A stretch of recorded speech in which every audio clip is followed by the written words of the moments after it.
एक हफ्ते के लिए अगर आप दूध छोड़ देंगे, एक हफ्ता छोड़िए, 10 दिन के लिए दूध छोड़ देंगे, तो आप देखेंगे, कुछ और मत कीजिए जो मैं बोलने वाला, सिर्फ एक चीज कीजिए कि फॉर 1 वीक मैं डेयरी प्रोडक्ट सारा छोड़ देता हूं, जस्ट एक हफ्ते के लिए। जिंदगी भर तो पिया ही है, खाया है, तो एक हफ्ते में ऐसा क्या हो जाएगा, या 10 दिन में क्या हो जाएगा?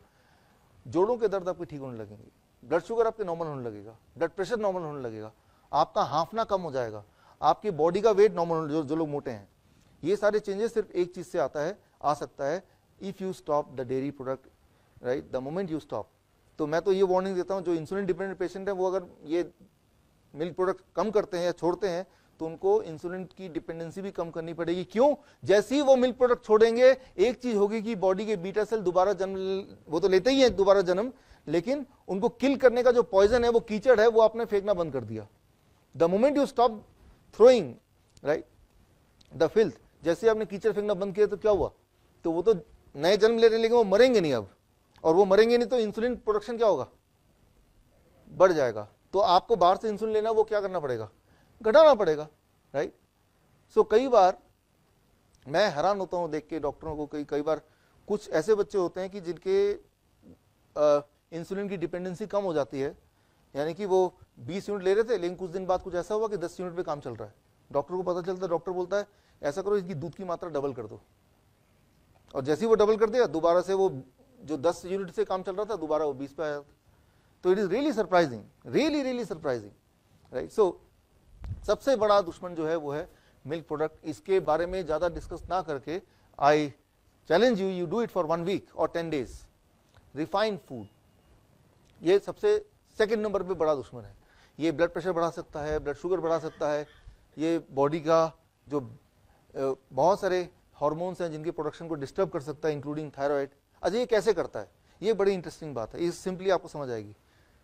जब आप सोचते हैं कि मुझे खाना खाना है, ऐसे सोचते हैं, तो खाने की पिक्चर आती है दिमाग में। फॉर एग्जाम्पल एप्पल, ठीक है ना, जैसे ही आपने एप्पल की पिक्चर दिमाग में सोची, ब्रेन ने तभी पहला सिग्नल दे दिया और बॉडी में हार्मोन प्रोडक्शन चालू हो गए, including insulin, that is just one of them.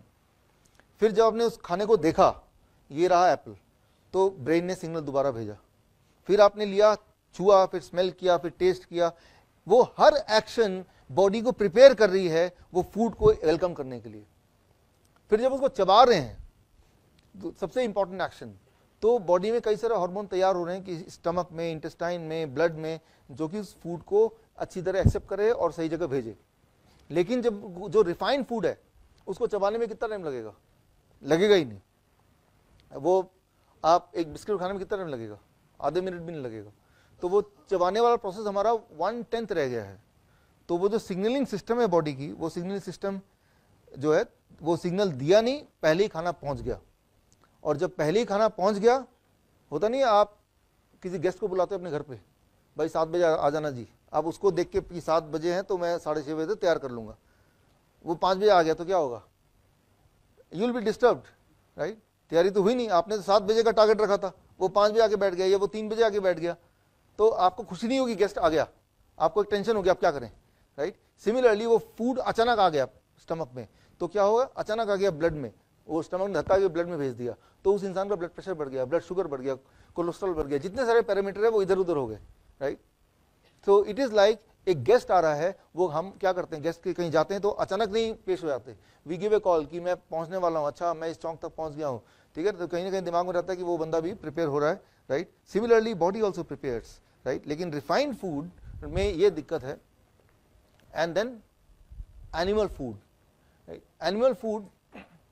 Animal food में एक और दिक्कत है, हालांकि यहाँ पे नॉन वेजिटेरियन थोड़े कम होंगे, तो जो कम है, जो नॉन वेजिटेरियन नहीं है वो भी एक तरह से नॉन वेजिटेरियन है, क्योंकि एनिमल फूड का मतलब सिर्फ नॉन वेजिटेरियन नहीं है। कोई भी ऐसा खाना जो जानवरों से आता हो वो एनिमल फूड है। जैसे डेयरी प्रोडक्ट, वो एनिमल फूड है कि प्लांट फूड? एनिमल फूड की दिक्कत क्या है कि एनिमल्स का जो प्रोटीन है, जितने भी एनिमल्स हैं, अगर सिंपल भाषा में बात करें, सारे एनिमल के प्रोटीन आपस में मिलते जुलते हैं एंड वो प्लांट के प्रोटीन से अलग है। एनिमल का प्रोटीन प्लांट के प्रोटीन से अलग दिखता है, राइट। और जब हम कुछ खाते हैं, जैसे अंडा खाया, तो वो प्रोटीन स्टमक में कई टुकड़ों में कटता है, तब जाके ब्लड में घुलता है, और ब्लड तभी उसको यूज कर पाता है, राइट, छोटे छोटे हिस्सों में।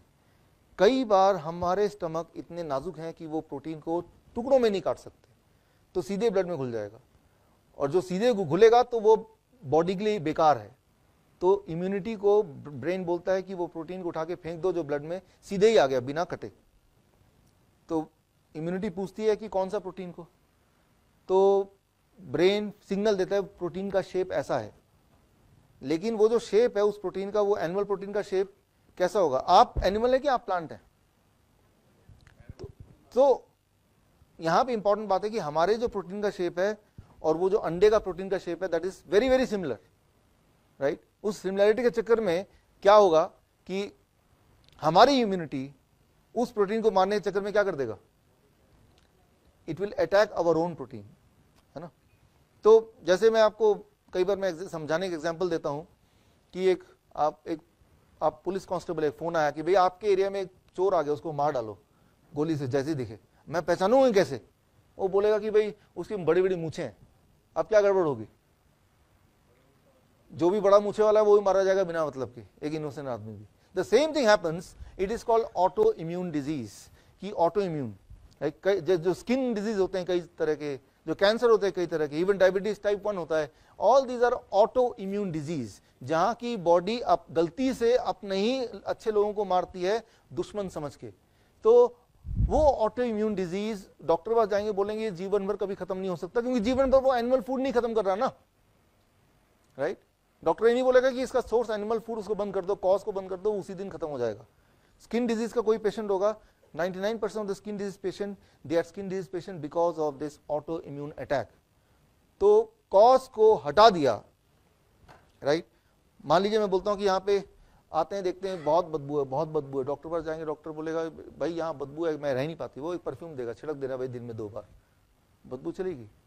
लेकिन फिर क्या कि वो जो चूहा मरा हुआ था वो और सड़ गया, तो 2 बार देने के बाद भी बदबू फिर भी आ रही है। डॉक्टर बोलते ये भी काम नहीं कर रहा, डॉक्टर बोल रहे ऐसा करो, अब से 4 बार छिड़क देना परफ्यूम, 4 बार लगाया, आप कंफर्टेबल हैं, लेकिन फिर भी क्या होगा कुछ समय के बाद वो भी एनफ नहीं होगा, बिकॉज वो तो सड़ता जा रहा है ना। तो यहां पे सोल्यूशन क्या है? तो चूहे को पकड़ के वो उठा के बाहर फेंक दो। जो कॉज है, जब तक उसको हम उठा के अलग नहीं करेंगे, क्योर नहीं हो सकता। तो ऑटोइम्यून डिजीज में 99% ऑटोइम्यून डिजीज का जो कॉज होता है वो रिफाइंड एंड एनिमल, ये दोनों मिला के है। इसको जब तक हटाएंगे नहीं तब तक वो जिंदगी भर बीमार रहेगा। ऐसा कोई स्किन डिजीज का पेशेंट नहीं देखा होगा कि जो ये बोलता हो कि अब मैं ठीक हो गया हूं। टेम्पररी कुछ ना कुछ हो जाता होगा, लेकिन परमानेंटली वो बीमारी रहता लगातार, ऑटो इम्यूनिटी चलती रहती है। क्यों? क्योंकि वो जो चूहा है उसको फेंका नहीं, घर के अंदर रखा हुआ है, वो सिर्फ मैनिपुलेट करने की कोशिश कर रहे हैं, कभी परफ्यूम बढ़ा के, कभी उसको चेंज करके, कभी कुछ और करके, कभी उस घर से बाहर भागे। बट द कॉज को हमें समझना, उसको हटा देना। द मोमेंट आपको स्किन डिजीज के पेशेंट से मिलेंगे, उसको सिर्फ 2 चीज बोलिए, रिफाइंड फूड और एनिमल फूड को, और नहीं 15 दिन के लिए हटा दीजिए, एक्सपेरिमेंटल। आप देखेंगे 15 दिन के अंदर उसकी बॉडी के अंदर जो सालों साल से था, वो जो जख्म थे, घाव हो गए थे स्किन डिजीज के, वो वैनिश हो जाएंगे। 15 डेज क्या होता है, राइट।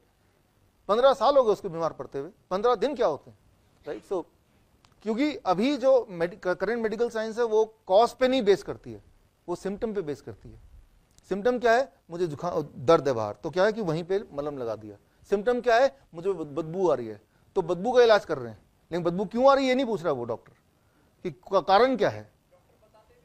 उनको ना तो पूछेंगे ना बताएंगे, उनका सिलेबस देखेंगे ना तो उसमें, उस सिलेबस में कॉज के बारे में जिक्र करना या वो कोई प्रोटोकॉल का पार्ट ही नहीं है।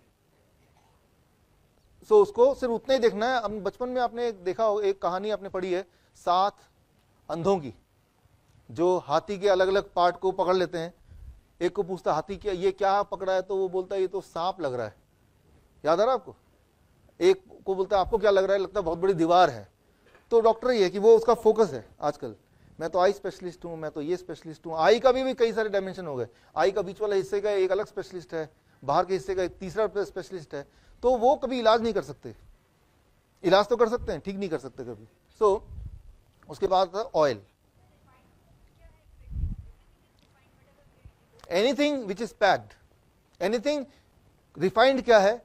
कोई भी चीज आप तक पहुंचने से पहले फैक्ट्री के रास्ते से होते हुए आप तक पहुंच रही है तो वो रिफाइंड है।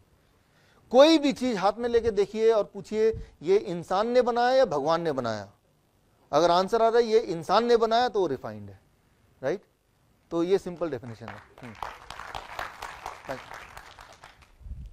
ऑयल, ये चौथे नंबर पे सबसे खराब चीज ऑयल।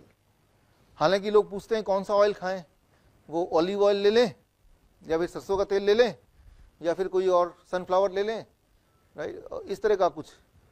तो मैं बोलता हूं जो सबसे सस्ता वही ले लो, क्योंकि सबके सब इक्वली हार्मफुल है, कम से कम पैसे तो बचे। तो मैं ये बोलना चाह रहा हूं कि अगर आपको लगता है कि ऑयल कोई कम हार्मफुल या ज्यादा हार्मफुल है, ऐसा नहीं है। कोई भी ऑयल, जो पहली बात तो यूज कैसे करते हैं, उसको पहले गर्म करते हैं। The moment any oil is heated, heat करते ही सारे ऑयल एक जैसे हो गए, एक जैसे खराब, हीट करते ही। और जैसे पराठे में लगाएंगे, हीट करेंगे ना, ऐसे तो लगाएंगे नहीं, राइट। तो पहले तो ऐसे भी नहीं लेना चाहिए, बट हमारे जो यहाँ पे ट्रेंड है कि हम उसको हीट के थ्रू उसको फूड के वो के उसमें ले जाते हैं। तो जब the moment it is heated, all the oil, the chemical structure became same, exactly same, you cannot differentiate. This means all the oil are equally harmful. तो हमें क्या करना है, उसको कम से कम करना है। इस बात की चिंता नहीं करनी ये ऑयल है तो अच्छा है, वो ऑयल तो खराब हो तो इक्वली खराब है। You cannot distinguish chemically, you cannot distinguish once it is heated, right. So time बचेगा तो इसके केमिकल स्ट्रक्चर पे आएंगे कभी, राइट।